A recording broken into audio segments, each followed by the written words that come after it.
Please, say something. She didn't answer right away. What do you want me to say?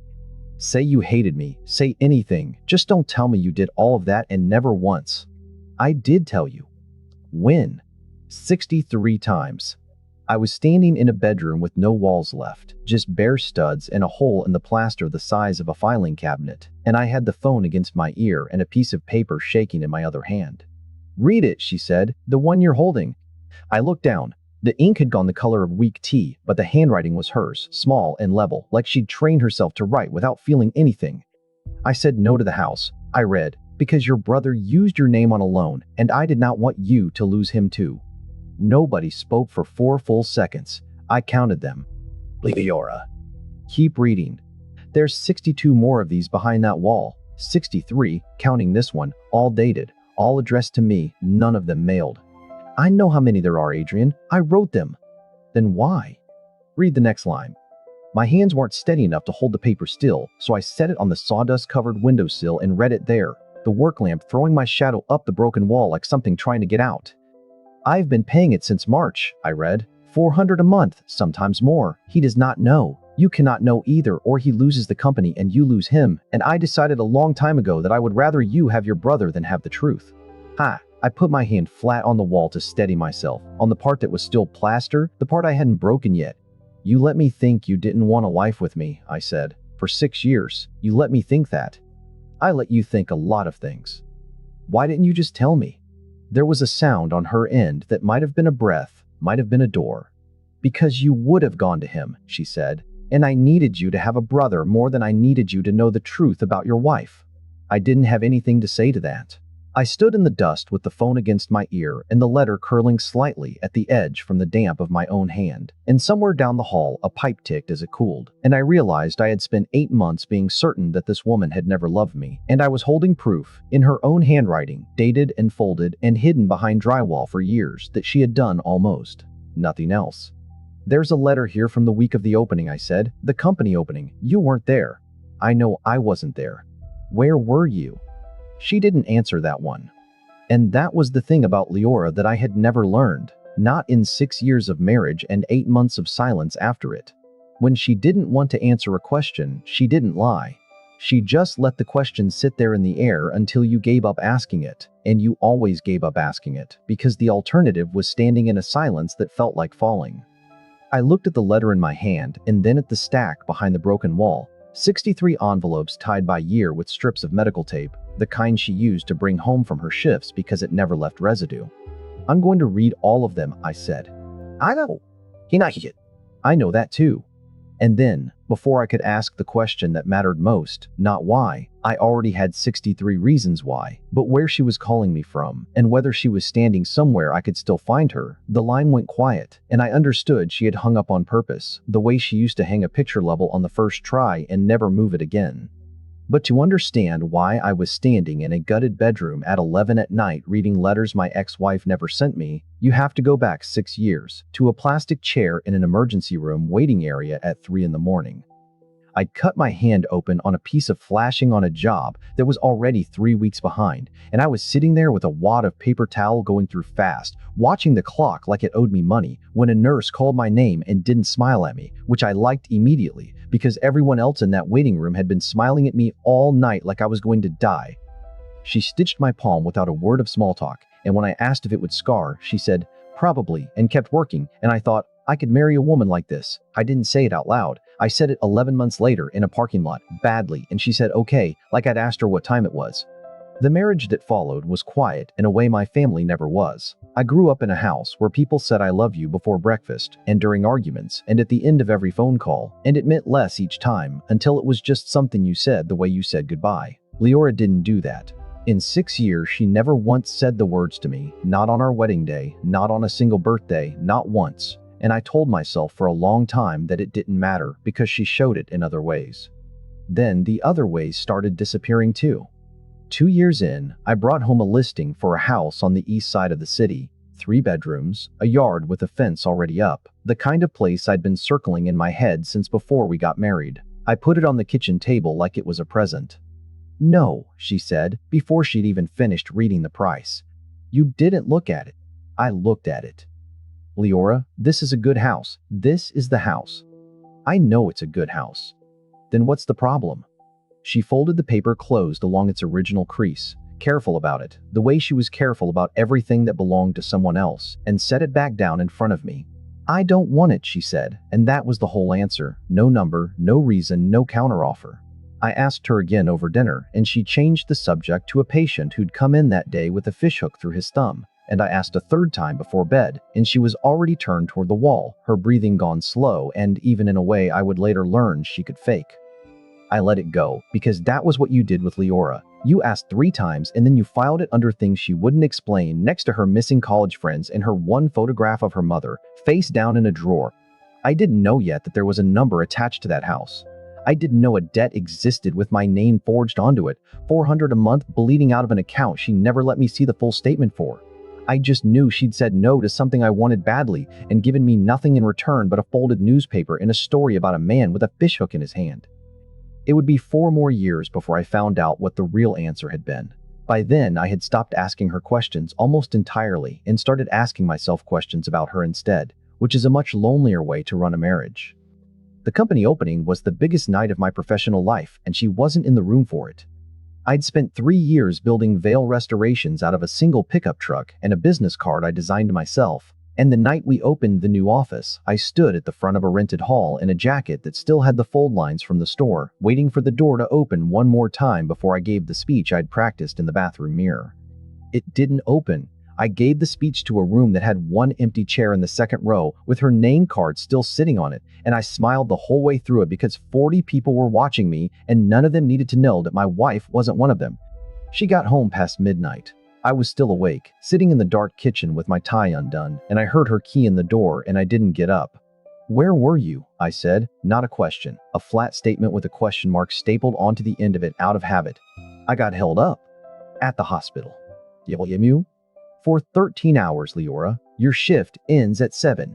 She stood in the doorway with her coat still on, and for a second I thought she was going to tell me something, because her mouth opened the way it did right before she said something true, and then she closed it again and hung the coat on the hook by the door instead. "I'm sorry I missed it," she said. "How did it go?" "You don't get to ask me that." "Go? That's it? Okay? What do you want me to say, Adrian?" I didn't have an answer for that one either, not that night. I wanted her to say she'd tried. I wanted her to say the hospital had been short-staffed and she'd fought to leave and lost. I wanted anything with a fight in it, some evidence that the missing was costing her something too, and instead I got a woman standing in her coat in a dark kitchen saying she was sorry in a voice that didn't shake at all. 3 weeks later, I noticed her hand. We were doing dishes, her washing and me drying, which was the closest thing we had to a nightly conversation, and I caught her left hand under the tap and realized the ring was gone. Not the wedding band. Her grandmother's ring, the thin gold one with the small worn stone, the one thing she owned from a family she never talked about, the one she'd worn every day since before I met her. "Where's your ring?" She looked down at her hand like she was surprised to find it bare too. "I lost it," she said. "You lost your grandmother's ring." "It must have come off at work. It happens. Your hands swell." I knew she was lying, the way you know water is cold before you've touched it, just from the way she said it, too fast, too smooth, already reaching for the next plate before I could ask a follow-up. But I didn't have a version of the truth that made more sense than the lie, so I let it sit there between us like the last dish in the rack, and I started drying faster so I wouldn't have to look at her hand again. I started counting after that, though I didn't admit to myself that's what I was doing. I told her I loved her on a Tuesday in October, standing in the hallway with my keys still in my hand, no occasion for it, just a thing I felt and said, the way I'd said it my whole life, out loud, easily, like my father used to say it to my mother across a crowded kitchen for no reason at all. Leora crossed the hallway and put her hand against my face, her palm still cold from outside, and looked at me for a long moment like she was reading something written very small. Then she went into the bedroom without a word. I stood in the hallway with my keys in my hand and told myself that meant something. A hand on the face means something. I built a whole theory out of it that night, lying awake next to a woman whose breathing had gone even and fake within 4 minutes. A theory where her silence was its own kind of language, and I almost believed it until the next morning when I said it again over coffee, lighter this time, half a joke, and she just said, "You'll be late," and handed me my travel mug. That was the pattern once I started seeing it. I would say the words and she would either touch me or change the subject, or, on the worst nights, do both, touch my face and then ask if I'd eaten. I kept a tally in my head without meaning to, the way you count something you're afraid to count on purpose. By the third year of marriage, I had lost track of the number of times I'd said it, and gained a very precise number of times she'd said it back, and that number was 0. I brought it up once, carefully, on a Sunday when she was in a good mood, sitting on the couch with her feet in my lap. "Do you love me?" I asked, trying to make it sound casual, like I was asking about dinner. She looked at me for a second too long before she answered. "Why are you asking me that?" "Because I say it and you never say it back. I hear you when you say it." "That's not the same thing, Leora. Isn't it?" I didn't have an answer, and she didn't offer one either, and we sat there with her feet in my lap while a show neither of us was watching played on the television, and I remember thinking that this was as close to a real conversation about it as we were ever going to have, and I was right, though not for the reason I thought. What I didn't understand yet, what I wouldn't understand for years, was that she was answering the only way she knew how to answer safely, and that every time she touched my face instead of speaking, she was choosing the version of honesty that couldn't be turned into a weapon later. I didn't know yet what those 3 words had done in the house she grew up in. I just knew I was married to a woman who could sit with her feet in my lap for an hour and never once give me the sentence I wanted. And somewhere in that stretch of years, I stopped hearing the sentence in the ring she never bought back, or the debt she never explained, or the hand on my face that came instead of words. I only heard what was missing. I brought up a child in the 4th year, on a night that started ordinary and ended with 2 hours of silence I never got an explanation for. We were eating dinner, nothing special, and I said it the way you say a thing you've been rehearsing without admitting you rehearsed it. "I think we should try, for a baby." Leora set her fork down very carefully, the way she set down anything she wanted to make sure didn't make a sound. "No," she said. "Just no? Not even, can we talk about it?" "There's nothing to talk about." "Leora, I'm 30, you're 28, this is a normal thing for us to talk about." She didn't argue with any of that. She didn't say she wasn't ready, or that money was tight, or that her hours made it impossible, any of the ordinary things a person says when they mean not yet. She just pushed her chair back from the table and stood and walked into the bedroom and closed the door without slamming it, which was somehow worse than slamming it, because a slammed door tells you someone is angry and a door closed that gently tells you someone is protecting you from something. I sat at the table with 2 plates of food going cold, and I did not follow her. I told myself I was giving her space. The truth was, I was afraid of what I'd hear if I opened that door, and some part of me already suspected it wasn't going to be an answer I could fix with an apology. 2 hours later, she came out like nothing had happened and made herself a cup of tea and asked if I wanted the rest of my dinner reheated, and I said no, and that was the entire conversation. We never discussed it again, not once in the 2 years of marriage that were left to us. I brought up a baby exactly one more time, almost a year later, as a kind of test, watching her face instead of listening to her words, and she said no again, faster this time, like she'd been waiting for the question and had the answer loaded before I finished asking it. I didn't know there was a test result sitting in a folder somewhere with her name on it, a doctor's handwriting explaining in careful clinical language that a pregnancy carried real and specific risk for a woman with her particular heart, the kind of risk that isn't a maybe. I didn't know she had looked at that piece of paper alone in a hospital corridor on her lunch break and made a decision in about the same amount of time it takes to drink a cup of coffee, because she had decided a long time ago about a lot of things that some choices weren't hers to hand to me. She thought if she told me, I would spend the rest of our marriage weighing her life against a child neither of us had met yet, and she had watched enough families in that hospital make exactly that kind of impossible choice to know she didn't want us to be one of them. I only knew she'd said no twice with no reason given, and somewhere in the space of that second no, I stopped believing there was a marriage left to fight for. I started keeping a version of her in my head that made sense of all of it. Cold, closed, already gone in every way that mattered except the paperwork. And once I built that version of her, everything she did afterwards slotted into it perfectly, because I had stopped looking for any other explanation. I asked her once, straight out, on a night in the 5th year when I'd had enough of building versions of her in my head and wanted the real one to answer for herself. "Do you want to be married to me?" She was standing at the sink, and she turned the water off before she turned to face me, which I noticed even then, the deliberateness of it, like she needed both hands free for whatever came next. "Adrian, that's not an answer. It's a complicated question." "It's not. It's yes or no." Her mouth opened. I watched it open. Watched her take the breath that usually came before a sentence, and then nothing came out. Not a word, not a sound. She stood there with her lips parted and her eyes on some point just past my shoulder, and the longer it went on, the more I understood I already had my answer, and it wasn't the kind that needed saying out loud. "Okay," I said. "Amen. Wait. You don't have to explain. I get it." I filed for divorce 11 days later, on a Tuesday, because Tuesdays were the day I did paperwork, and it felt correct, somehow, to file the end of my marriage in the same category as invoices and permit renewals. I told myself I was being decisive. I told myself 6 years was long enough to know when something was finished, and I had 6 years of small refusals lined up in my head like evidence at a trial: a house, an opening night, a ring, a child, a hand on my face where words should have been, and every piece of that evidence pointed the same direction. She signed the papers at the kitchen table, the same table where I'd once put down a house listing like a present. I remember watching her read the first page, slow, thorough, the way she read everything, a woman who never signed anything without understanding every line of it first. Then she picked up the pen. 9 seconds. I counted them, the same way I'd counted the 4 seconds of silence on the phone 8 months later, because counting was the only thing I knew how to do with my hands when the rest of me had gone still. 9 seconds from pen to paper to her handing it back to me. No hesitation, no second read, no question about the house or the accounts or anything at all. "That's it," I said. "You wanted this. You wanted this. I asked you if you wanted to be married to me. You didn't say anything." "I know. 9 seconds, Leora. You signed it in 9 seconds.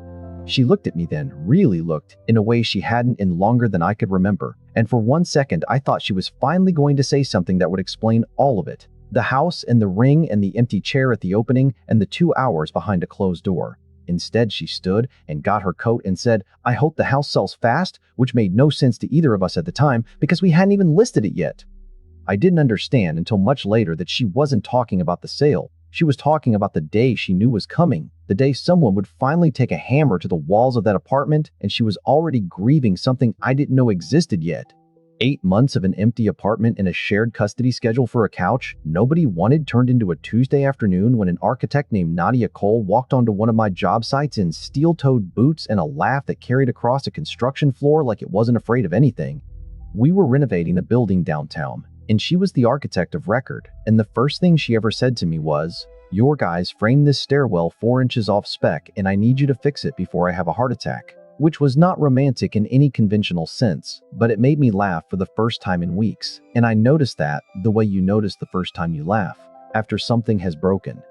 Nadia said what she thought the moment she thought it. If she liked a wall detail, she said so immediately, loudly, with both hands. If she was annoyed, you knew within a sentence.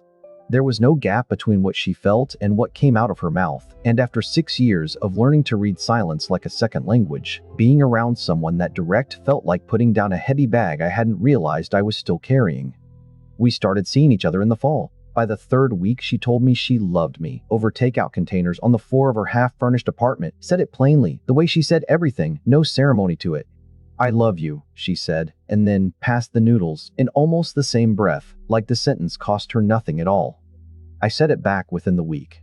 It felt easy in a way I had forgotten anything with another person could feel easy. She said it in the morning before work and at the end of phone calls, and once, memorably, in the middle of an argument about paint colors, just to make me laugh. And it worked, and I thought, this is what I wanted. This is the thing I spent 6 years starving for. For a while, it was everything I told myself it would be. Nadia filled a house with noise, the way my own family had filled a house with noise when I was a kid, warm and constant and easy to trust because it never stopped. I started to relax in a way I hadn't in years, the specific relaxation of a person who no longer has to guess. But somewhere around the 4th month, I noticed something I didn't expect. In the middle of an ordinary evening, Nadia curled against my side reading something on her phone. I found myself waiting. Not for anything in particular. Just waiting, the old reflex, the part of me trained for years to brace for a silence that might mean something was wrong. And the silence never came, because Nadia filled every silence before it had time to become one, and instead of relief, what I felt was something closer to disorientation, like a hand reaching for a railing that used to be there. I didn't say anything about it. I told myself it was nothing, an old habit wearing off slowly, the way a limp fades after the cast comes off.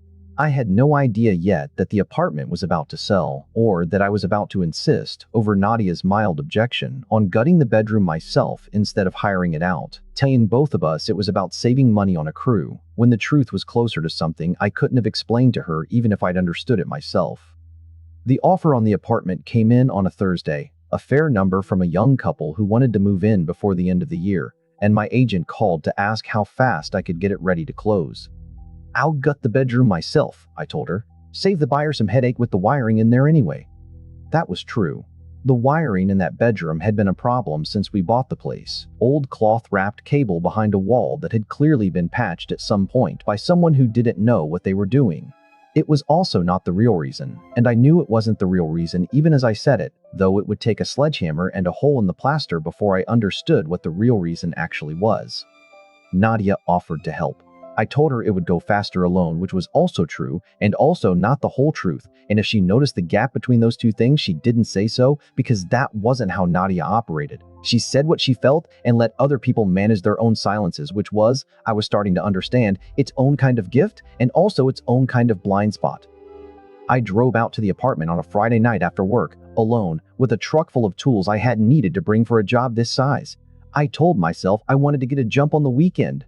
I stood in the empty bedroom for a long time before I picked up the sledgehammer, looking at the wall Leora and I had painted together the first month we moved in, back when painting a wall together felt like the beginning of something instead of the last easy thing we'd ever do side by side.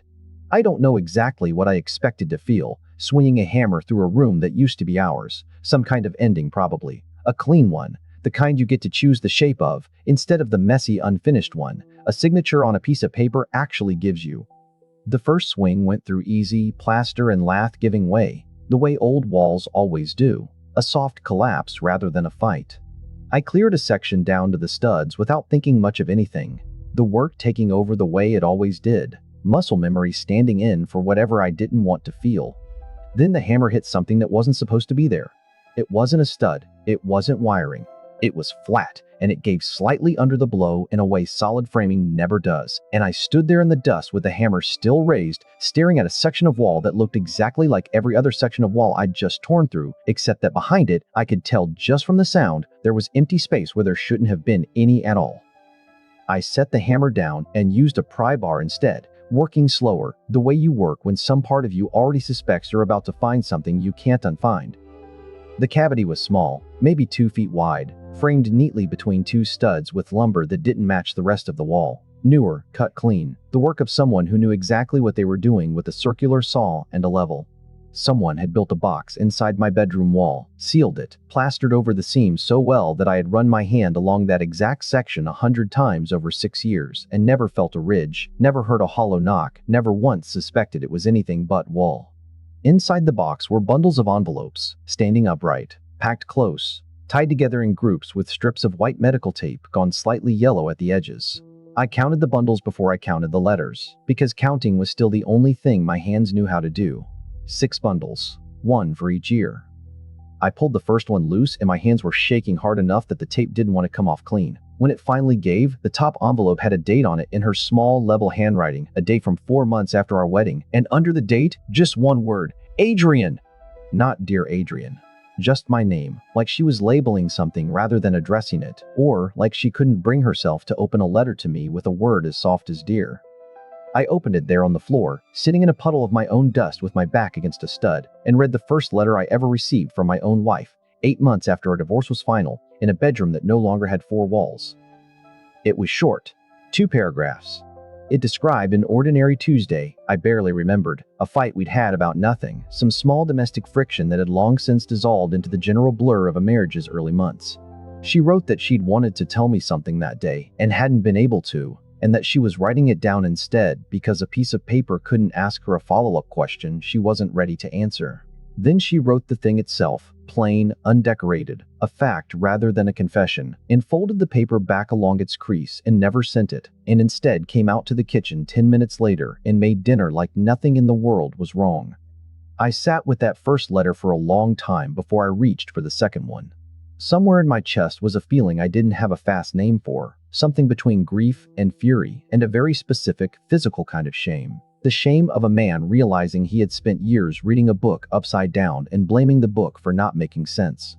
62 more letters sat in that wall, bundled and waiting, and I understood, sitting there in the dust with my phone still in my pocket, that I wasn't going to be able to read even one more of them without calling her, because some of these letters were going to have her name in them, and her handwriting, and my whole marriage rewritten in a language I had never once tried to learn.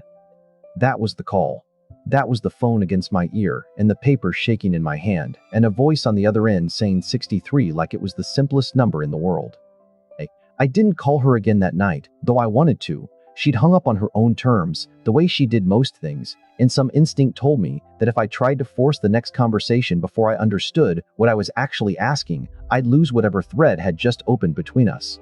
So I sat on the floor of that bedroom until almost 4 in the morning, and I read. The letters weren't sorted by subject, just by date, so the reasons came at me out of order, one ordinary Tuesday bleeding into a Thursday 2 years later. And I had to build the picture the same slow way I would have built it if she'd told me any of this out loud, one piece at a time, with no guarantee the next piece would make the last one hurt less.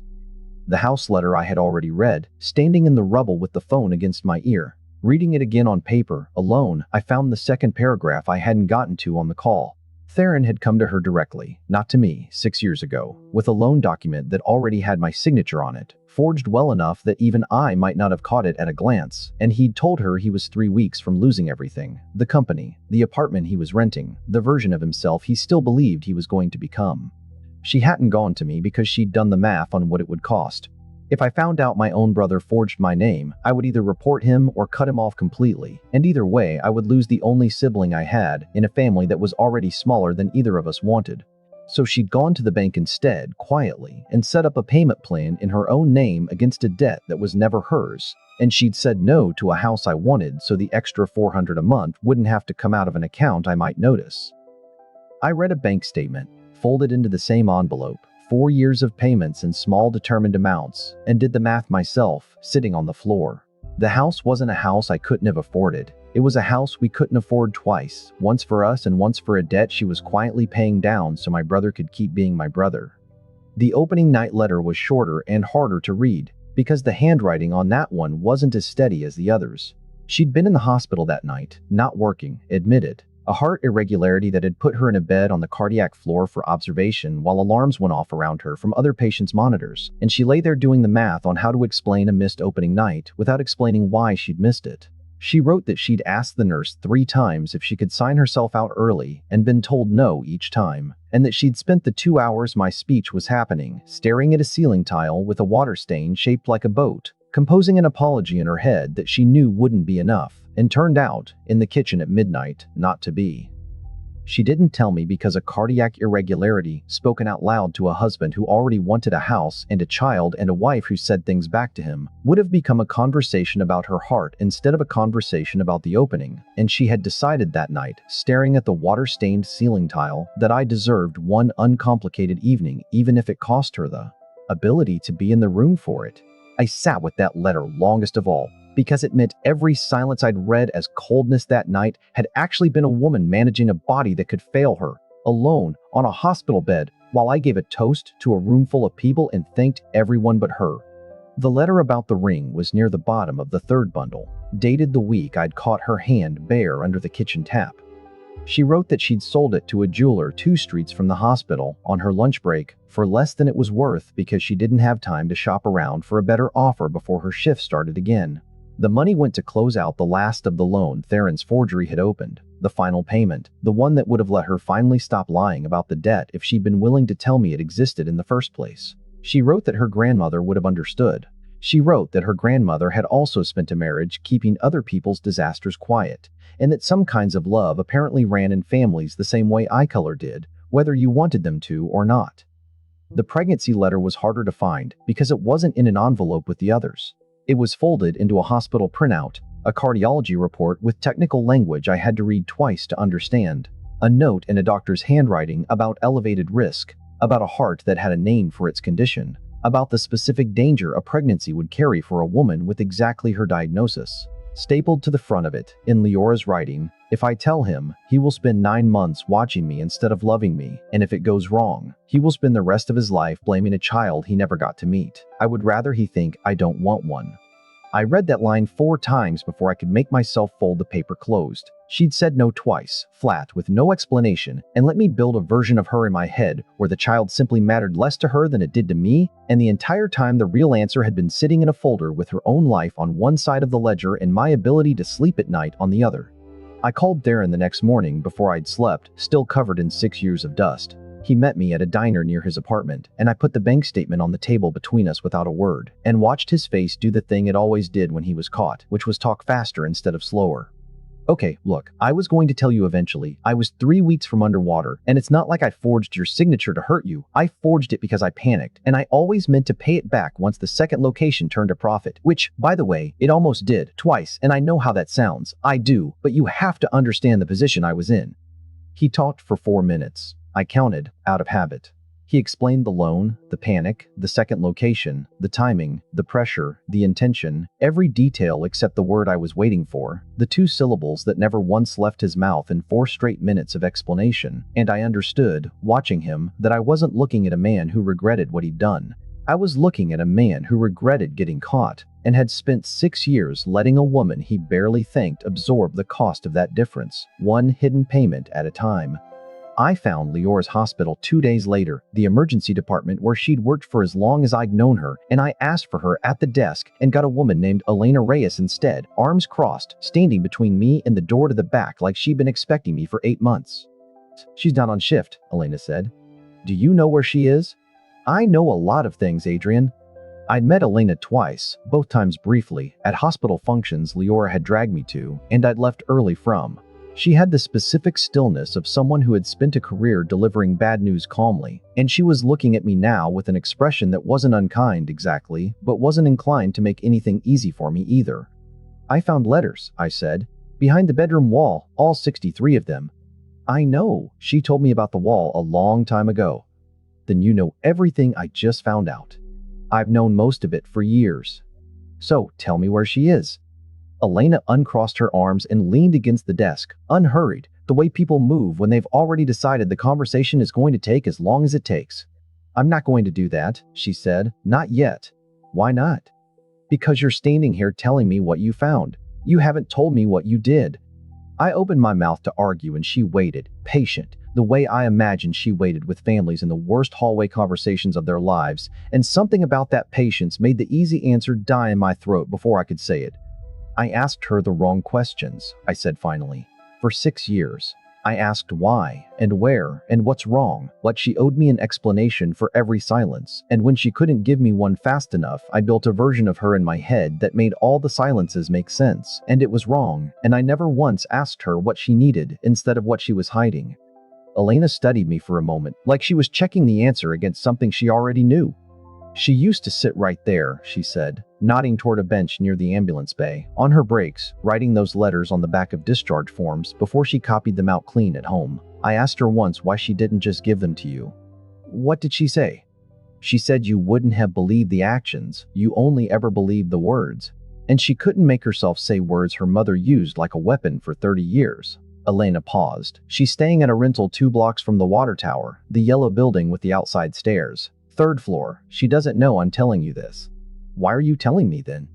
"Because you asked the right question this time," Elena said, and turned back toward the desk, done with me, or done with as much of me as she was willing to spend on a Tuesday afternoon. The building was easy to find. 3 flights of exterior stairs up the side of a converted warehouse, and I stood at the bottom of them for longer than I want to admit before I climbed them.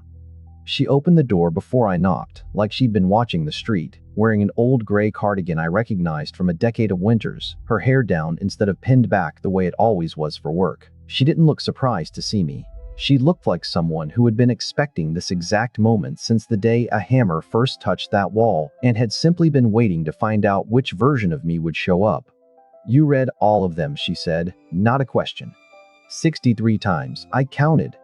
She almost smiled at that. The first, almost smile I'd seen from her in 8 months, and stepped back to let me in.